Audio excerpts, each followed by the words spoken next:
E aí, maravilha, tudo certo, tudo ótimo, beleza? Então vamos para a sexta parte do livro Educação Física e Esportes, Perspectivas para o Século XXI, organizado por Wagner Way Moreira. Tá acabando, são 7 partes, esta é a parte 6. Segura! Essa parte trata das perspectivas na educação física escolar, beleza? Então vamos lá, vamos embora. O primeiro texto é Por uma Concepção Sistêmica na Pedagogia do Movimento, de Wagner Way Moreira. Introdução. Antes de iniciar, é importante deixar claro que o presente texto, referente à educação física escolar, tem 2 molduras que adornam este quadro. A primeira é: a educação e a educação física do século XXI não podem continuar tendo como base modelos educacionais ou propostas pedagógicas originárias do século XIX ou até os anos 80 do século XX. E 2. A definição de perspectiva à luz das ideias de expectativa, esperança, de probabilidade, todas encontradas no novo Dicionário Aurélio. Seguindo Ciência e Educação do século XX. Observando a atualidade, percebemos que o paradigma hegemônico dos últimos 2 séculos, tanto na ciência quanto na educação, é o mecanicista. Paradigma, neste caso, significa as realizações universalmente reconhecidas que, durante algum tempo, fornece os modelos de problemas e soluções para uma dada comunidade envolvida com a ciência. Esse paradigma mecanicista utiliza um modelo newtoniano-cartesiano, no qual o todo é constituído da soma de suas partes, uma visão reducionista que acredita que, acumulando-se os conhecimentos dos detalhes pesquisados com rigor, chegaremos ao conhecimento científico. A ciência do século XX também acredita que os cientistas sabem como é o mundo, colocando a natureza abaixo dos esquemas conceituais fornecidos pela educação profissionalizante. Essa visão mecanicista está em todas as áreas. Na medicina, por exemplo, as partes e seus funcionamentos são vistos de maneira isoladas, e o corpo como se fossem máquinas compostas de partes separadas.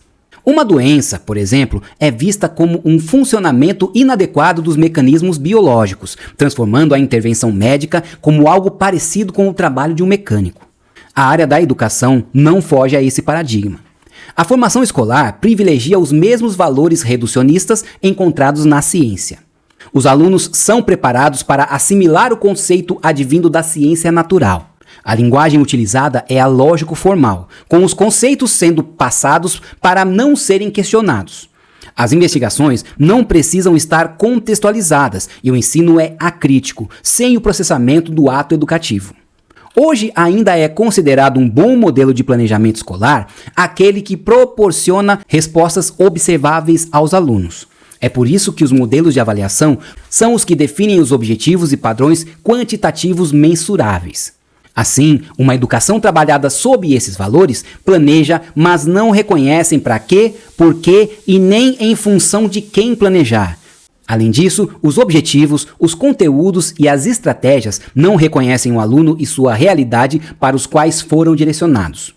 Na prática, essa educação mecanicista e acrítica ajuda a formar economistas, mas não temos justiça social. Contribui para formar médicos, mas a população não tem saúde. Forma advogados, mas as leis não legitimam as relações entre os seres humanos.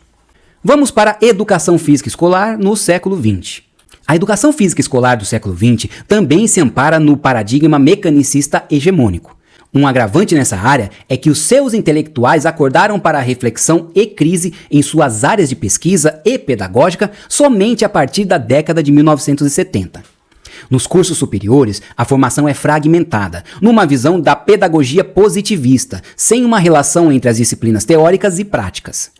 As licenciaturas não enxergaram a intencionalidade dos movimentos nos jogos, esportes, danças, ginásticas ou no lazer, nem garantiram o status de disciplina acadêmica para a atividade educação física. Os professores formados nesses cursos ainda trabalham as qualidades físicas básicas, com base no esporte competitivo e com a busca pelo gesto técnico estabelecidos por parâmetros e tabelas externas aos corpos dos alunos. O binômio mais utilizado na educação física escolar, a partir da década de 1950, é educação física/esportes, com esse quadro começando a se alterar somente a partir da década de 1980, quando começam as críticas e questionamentos ao modelo. A educação física escolar ainda se encontra sem identidade, acrítica, pautada nos gestos técnicos, mas a perspectiva e esperança é de uma guinada para frente, rumo ao século XXI, sem negar o passado. Prosseguindo ciência e educação no século XXI. A utopia realizável para a ciência e educação no século XXI está calcada na esperança da hegemonia da concepção sistêmica da vida. Atualmente, há uma grande preocupação com a relação homem-natureza em seus aspectos mais amplos, o que abre caminho para o desenvolvimento da concepção sistêmica da vida. Advogar essa nova visão da realidade científica e educacional leva-nos a fortalecer o conhecimento e a consciência do estado de inter-relação e interdependência essencial que existe entre os fenômenos, sejam eles físicos, psicológicos, biológicos, sociais ou culturais. A concepção sistêmica enxerga o mundo em termos de relações e integração, mostrando que os sistemas são totalidades integradas, onde as propriedades não se reduzem a unidades menores, sem buscar identificar as substâncias básicas, mas direcionando sua visão para os princípios básicos da organização. Nessa perspectiva, a ciência e a educação não poderão mais trabalhar com a ideia de transmitir um produto acabado em suas aulas e experiências, pois o pensamento sistêmico busca pensar o processo com a inter-relação, a interação e os opostos unificados por meio da oscilação. A visão sistêmica propiciará uma educação cujo valor maior é o humano, em suas relações com os outros seres e em sua interação com o ambiente. Essa educação utilizará uma linguagem dialética mais preocupada com a interpretação dos fenômenos e menos na explicação dos fatos, fazendo com que a avaliação privilegie aspectos qualitativos de percepção, intersubjetividade e sensibilidade do que em marcas quantitativas, com a investigação sendo contextualizada. Portanto, do ponto de vista sistêmico, a vida não é substância e a mente não é a controladora da matéria. Vida e mente fazem parte do mesmo sistema. A evolução humana progride de acordo com a interação dos mundos interno e externo, dos indivíduos e das sociedades, da natureza e da cultura. Prosseguindo educação física escolar no século XXI. A educação física sempre esteve nesse trem da concepção mecanicista da educação, mas nossa esperança é mudar essa concepção através do conceito sistêmico. Para Manuel Sérgio, motricidade significa um processo adaptativo, evolutivo e criativo de um ser práxico, carente dos outros, do mundo e da transcendência. Na motricidade, o físico, o biológico e o antropológico estão presentes. O conceito de motricidade, dentro de uma ação educativa, irá promover a vertente pedagógica da educação motora, que, por sua vez, procurará o desenvolvimento das faculdades motoras que estão presentes no indivíduo, por meio da experiência, autodescoberta e da autodireção do educando. A educação motora, proporcionando ao aluno um dinamismo intencional, criativo e perspectivo, possibilitará a ele mais do que saber fazer, chegando mesmo a um saber ser. Os meios que a educação motora utilizará em sua pedagogia do movimento são os mais diversos possíveis, mas neles é preciso que se construam espaços onde o homem se torne humano, sendo reconhecido como consciência e liberdade. Uma pedagogia do movimento mostra que o sensível e o inteligível não precisam se contrapor. O ser que pensa é o mesmo ser que sente. O ser que pensa, sem o ser que sente, já não é o ser. Se um dos dois faltar, é o mesmo que faltar todo. Dentro dessa visão sistêmica, vejamos como exemplo a problemática do ritmo, conteúdo intrínseco da educação física escolar. Os modelos rítmicos são um fenômeno universal e, ao mesmo tempo, permitem que os indivíduos expressem suas diferentes possibilidades. Análises recentes mostram que toda conversação possui uma dança sutil, na maioria das vezes invisível, onde a fala está em sintonia com os movimentos, tanto com quem fala quanto com quem ouve. Sendo assim, os futuros professores de educação física escolar não mais poderão exigir ritmos padronizados por seu modelo e executados em detrimento da consciência da educação motora e em detrimento do sensível e inteligível. A pedagogia do movimento do século XXI provavelmente privilegiará a cooperação na competição, o prazer da atividade realizada com consciência, o lúdico em vez do alto rendimento e o movimento expressivo em detrimento do movimento imitativo. Vamos para a conclusão. Este texto não se preocupou com detalhes como a melhoria do conteúdo programático da disciplina Educação Física nas escolas de ensino fundamental e médio ou qual a melhor proposta de ensino para o desenrolar das aulas numa perspectiva crítica e participativa. Isso foi feito para não negar os argumentos apresentados e não repetir a forma de pensar cartesiana. Entretanto, a visão da realidade não foi passada. Foi feita uma defesa da visão sistêmica da vida como base para as produções científicas, para a veiculação do ensino nos cursos superiores e para a proposta pedagógica em todos os graus da escolarização. Evidentemente que o trabalho está pautado na ideia de perspectiva, de esperança, de sonho, mas isso não desqualifica o sonhador, mas torna-o feliz. Agora nós vamos para o texto 2, Educação Física Escolar na Perspectiva do Século XXI, escrito por Carmen Lúcia Soares, Celi Neuza Zuc Tafarel e Michele Ortega Escobar. Beleza? Vamos lá! As perspectivas para a educação física como disciplina escolar podem ser esboçadas no âmago, no íntimo, da discussão de um projeto de educação escolarizada, projeto este que é um projeto político. É um projeto político porque busca intervir em uma dada direção, visando a manutenção ou mudança de rota. Essa reflexão pedagógica apresenta-se numa tríplice dimensão: diagnóstica, constatação e interpretação da realidade; judicativa, julga a ética que representa os interesses de determinadas classes sociais; e teleológica, que é a determinação de alvos onde se quer chegar através da direção de uma manutenção ou construção de uma hegemonia de classe. A educação física possui as mesmas tarefas da escola em geral, ou seja, precisa ensinar bem. Por isso, o começo da análise deve partir do conhecimento que nossa disciplina deve oferecer aos alunos. O conhecimento deve ser entendido como a reprodução da realidade na consciência do homem. As coisas não são conhecidas imediatamente, mas sim mediante uma atividade que estabelece o acesso a uma possível compreensão. Essas atividades são, portanto, as várias formas de apropriação da realidade. Temos então 3 grandes questões. Primeira, identificar qual conhecimento a educação física deve tratar nas escolas. Segunda, decidir com clareza por que esse conhecimento se apresenta como base fundamental para o aluno refletir a realidade social, aprendê-la e explicá-la. E a terceira questão, explicitar por que o conhecimento da educação física deve estar presente como elemento de impulsão para o salto qualitativo cultural da nossa população. Abordaremos essas questões levando em conta o conteúdo, o método e a avaliação. Então vamos para o conteúdo. Podemos dizer que conteúdo é aquilo que, da ciência, foi pedagogizado e adequado, tornando assimilável pelos alunos em espaço e tempo escolares. Na escola é preciso dosar ciência e cultura, sendo que esta deve ser tratada como patrimônio da humanidade, enquanto processo, enquanto tudo aquilo que nos envolve. Os conteúdos escolares, portanto, só se justificam se possibilitarem uma leitura crítica do mundo e uma compreensão da realidade como totalidade. Os conteúdos veiculados pela educação física ao longo de sua história na instituição escolar foi determinado por instituições como a médica, a militar e a desportiva.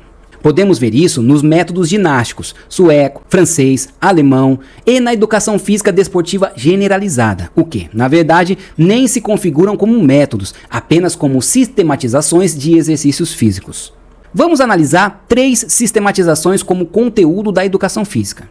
A primeira é o método sueco, que tem como criador Per-Henrik Ling. Tinha como objetivo extirpar os vícios da sociedade, tais como alcoolismo, droga, prostituição, etc. Além de preparar física e mentalmente os indivíduos para que pudessem exercer as funções de soldados da pátria, bons trabalhadores, no caso dos homens, e mães saudáveis, no caso das mulheres. Essa sistematização de exercícios foi bem assimilada na época por ser um conteúdo científico baseado na anatomia. O método de Ling, do ponto de vista da sistematização da ginástica, foi considerado um avanço, pois tinha a ciência como base. Segunda sistematização, a educação física desportiva generalizada, que foi disseminada na França pelo Instituto Nacional de Esportes.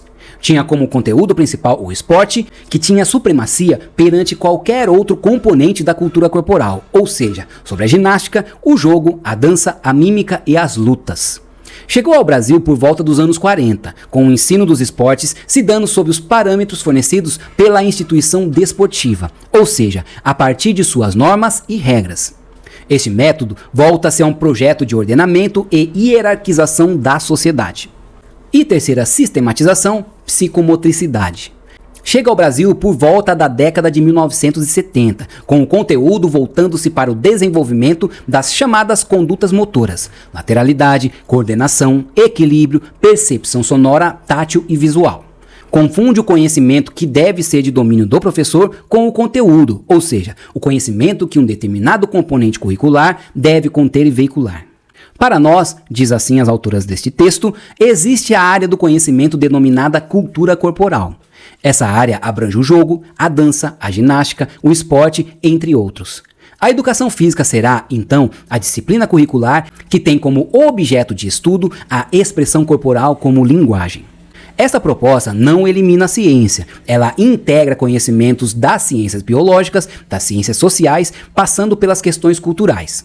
Exemplo, para ensinar um esporte, pode-se considerar o ensinamento de seus fundamentos básicos, o seu jogar propriamente dito, até o seu enraizamento social e histórico, passando pela sua significação cultural enquanto fenômeno de massa em nossos dias. As capacidades e habilidades físicas, agilidade, velocidade, equilíbrio, etc., não podem ser descoladas das atividades produtivas, ou seja, de tudo aquilo que constitui o processo de transformação da natureza pelo trabalho, processo no qual se constrói o mundo da cultura.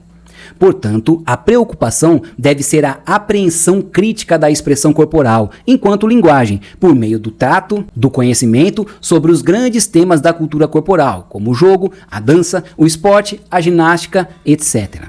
Os alunos, ao final do seu período de estudo, devem ser competentes para apreender as possibilidades e os limites da expressão corporal enquanto linguagem no tempo histórico, independentemente de serem mais ou menos fortes, velozes ou ágeis. Vamos para o método. O método didático necessário é aquele que permite ao aluno ler criticamente a prática social em que vive. Esse método deve ser entendido como uma forma de apropriação do conhecimento e como maneira de o pensamento ser capaz de apropriar-se do concreto e a forma de reproduzir esse concreto, mas de uma maneira pensada. O ensino dos esportes, por exemplo, deve possibilitar o seu entendimento como prática social construída historicamente, que pode ser assistida com um olhar crítico, ensinada de modo criativo e exercitada inclusive na sua dimensão profissional. Assim, o método possibilita uma visão que engloba as questões da cultura corporal. Entendemos, dessa forma, que o método deve ser entendido como um método do conhecimento e do ensino. O método do conhecimento está ligado à realidade referente à ciência, cujo conhecimento deve ser dominado pelo professor. Já o método de ensino deve permitir que aquilo que foi descoberto, sistematizado, seja assimilado, pois esse conhecimento representa o patrimônio científico e cultural da humanidade. As autoras deste texto acreditam que as questões do ensino da educação física devem ser tratadas pelo método da filosofia e da teoria do conhecimento, superando a simples ideia de sistematização dos métodos, nem reduzindo as dimensões técnicas, mas sim entendendo-o nas suas implicações filosóficas, epistemológicas, metodológicas, técnica e a essência de sua ação cognitiva. Assim sendo, a educação física, com sua metodologia específica, utiliza a expressão corporal como linguagem, assim como uma lógica de apreensão da realidade pela inteligência.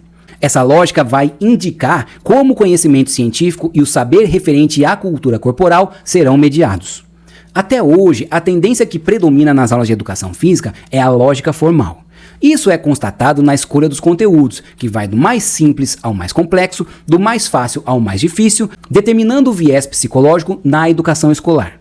Mas há também outras lógicas formais, como a progressista e a historicização e problematização dos conteúdos, o que evidencia que também há ideias que não partem mais de critérios idealistas ou homogeneizadores, mas sim da consideração de atividades concretas e que estão ligadas às atividades corporais que estão presentes na vida das pessoas. Vale lembrar que só começamos a explicar e interferir na realidade quando entendemos os seus determinantes fundamentais. Agora nós vamos para a avaliação. No que diz respeito à avaliação, o primeiro passo é abandonar as práticas segregadoras.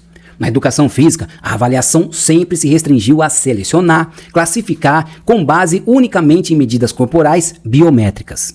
Bom, para superar o modelo atual, é necessário superar os aspectos da legislação que restringem e limitam a educação física, diferenciando-a dos demais componentes curriculares e acentuando seu desprestígio no interior da escola. É preciso também mudar o referencial teórico baseado na perspectiva tecnicista da avaliação e é preciso alterar a prática pedagógica que coloca a avaliação da educação física como identificadora de talentos por meio das medidas corporais. Então vamos para as considerações finais. Para refletir sobre perspectivas da educação física escolar para o século XXI, é preciso distinguir as possibilidades reais de interferência imediata na aula, opções pedagógicas do professor e as possibilidades históricas de interferência na educação, mais dependentes de políticas públicas, movimentos populares, movimentos sindicais, etc. Na dimensão das interferências imediatas, o professor deve considerar os nexos históricos existentes entre suas decisões didáticas e o projeto político para a educação e organização da sociedade. O sucesso dos métodos e avaliações da educação física voltados para as exigências do século XXI passa por uma teoria pedagógica calcada num projeto histórico revolucionário. Maravilha, terminamos a 6ª parte. E a próxima é a última parte, enfim, a 7ª, que trata das perspectivas na formação profissional. Mas nós não vamos começar agora. Nós vamos dar uma pausa, recuperar as energias e no próximo encontro nós terminaremos esse livro e concluiremos com questões de concurso, para ver como esse assunto cai e é tratado nas provas de concurso Brasil afora. Maravilha? Valeu e até o próximo estudo.